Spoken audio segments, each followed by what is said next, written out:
tama ka nga MJ. Ang fact checker right now ng current government ni Pangulong BBM is ang Mother Nature mismo para ilabas kung ano ba talaga ang nangyayari sa Pilipinas, kung saan ba napupunta ang limpak-limpak na bilyones para dyan sa mga proyekto na dapat na-implement at dapat hindi nagkakaganyan ang Pilipinas. Nakakahiya tayo.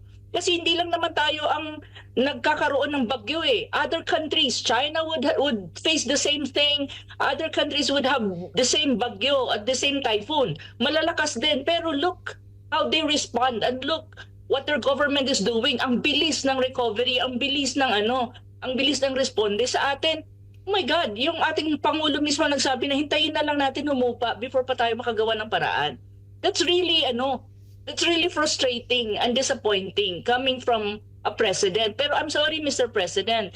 I mean, I'm a Filipino. Concerned ako sa aking, lalo na sa aking probinsya. I think devastated ang Samar, both the western, I think eastern and even northern Samar. That's my province eh. So yun na para bang, Diyos ko Lord, hanggang ganito na lang ba tayo? Hintayin na lang ba nating humupa ang bagyo before tayo makagawa ng paraan?